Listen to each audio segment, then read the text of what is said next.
Getting and spending, we lay waste our powers, wrote William Wordsworth, the Lakeland poet, in a rare moment when he wasn't being mesmerised by daffodils. These days he would have to rewrite that, changing it to worrying and obeying, we lay waste our powers. For that's what's happening today. The new abnormal, whereby our every movement, small ambition and thought is controlled and constricted by laws which make about as much sense as an episode of Patrick McGowan's magnificent TV series, The Prisoner, of which I confess I am constantly reminded these days, deteriorates daily, advancing into ever more absurd realms of Orwellian fantasy. Those of us who know for certain that something is wrong now waste much of our time trying to unravel the complexities of the new world order which has been foisted on us, the Gordian knot of our times. We venture down rabbit holes into dark caves and up beanstalks looking for clues. The fact, of course, is that many people are responsible for the confusion and the fear which now rules our lives. The politicians, the medical and scientific advisors, the global organisations with their agendas, and the billionaires who apparently want to gain ever more riches, control and power would be at the top of most people's list of suspects. And then there are the drones of common purpose, carefully brainwashed into thinking that they're in control, the new top-rank citizens, when in reality they're merely in place as facilitators, present to ensure that the will of their masters is carried out without question. And of course the idiots who don't bother to question anything they are told, but who merrily wear their silly masks, maintain social distancing, and obey every damned new silly law as though their lives depended upon it, are also on the list. They will soon wear their masks all the time, indoors or outdoors. They will willingly put on gloves every time they leave home. They'll wash their hands ever more frequently in a vain attempt to rinse away a threat that almost certainly isn't there to be washed away. Out, damned invisible spot. Their pathetic compliance has strengthened their own enemies, but they trust what they're told, and so they're doomed. The danger is that they will drag us down with them. They think they're behaving sensibly, but they're collaborators, traitors to the human race, guilty of stupidity and ignorance more than anything else. Their misplaced trust and their contemptible weaknesses are enabling the enemy. Without their obedience, the people who are trying to destroy our civilization would get nowhere. The protestors, tearing down statues, attacking buildings, and attempting to destroy every artifact and memory of our history, are playing straight into their hands.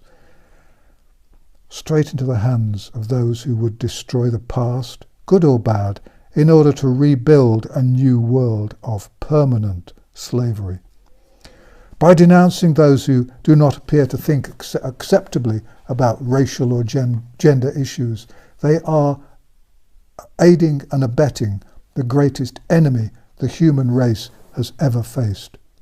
The climate change protesters who make so much noise and who are filled with a sense of self-righteousness, self-satisfaction and unparalleled smugness are behaving like crazed lemmings, taking us over the edge of the cliff and down onto the rocks where the survivors will fall into the hands of a bunch of truly evil men and women whose motives may be cloaked in the false colours of philanthropy or well-meant desires to eradicate poverty or hunger, but which are in truth no more than the selfish yearnings for the traditional triumvirate of power, control and money. The problem, of course, is that simple-minded citizens who wear their masks with so much pride that they pick out colours and styles as though they were choosing any new accessory don't understand that they're being lied to. They're suffering from something called cognitive dissonance. They can't believe they're living in a world where nothing is as it was. The lie is simply so huge, so complete, that they can't accept that anyone would be so evil as to tell it. Maybe they haven't heard of Goebbels and Hitler, who believed that if you told a big enough lie, no one would believe it to be a lie because they wouldn't be able to conceive of people being prepared to tell it. You can see them walking around anywhere these days. They look and behave like zombies, as though they're under a spell. But there's another group which is helping to make all this work, the mass market media. Without the media, the manipulators wouldn't have been able to pull off their coup. And they're at it everywhere. In the Spectator magazine the other day I read an article on the coronavirus by someone called Matthew Paris, who tossed into his article the words, "It's killing millions worldwide and threatening to overwhelm health provision."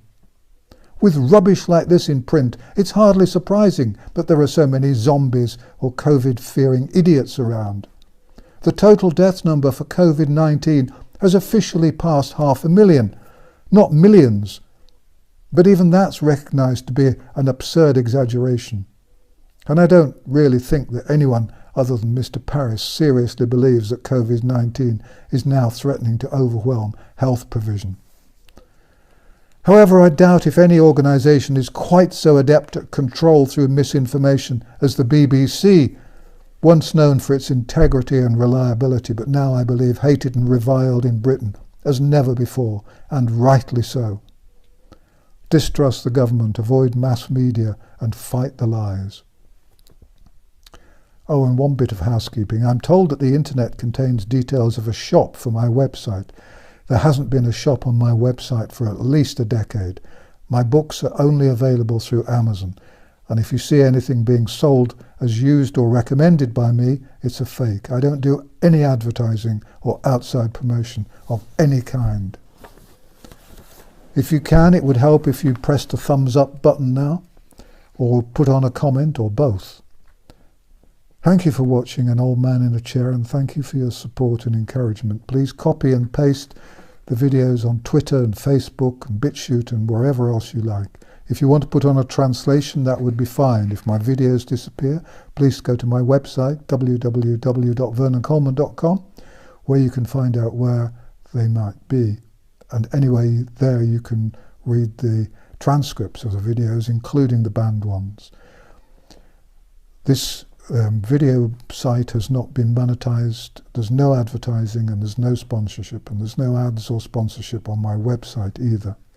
If you visit mainstream media, please put on notes asking people to come and take a look at these videos on YouTube. And if you're feeling alone, then please remember that lots of people are now waking up around the world. We are not alone, and we will win this war. Thank you again for watching An Old Man in a Chair.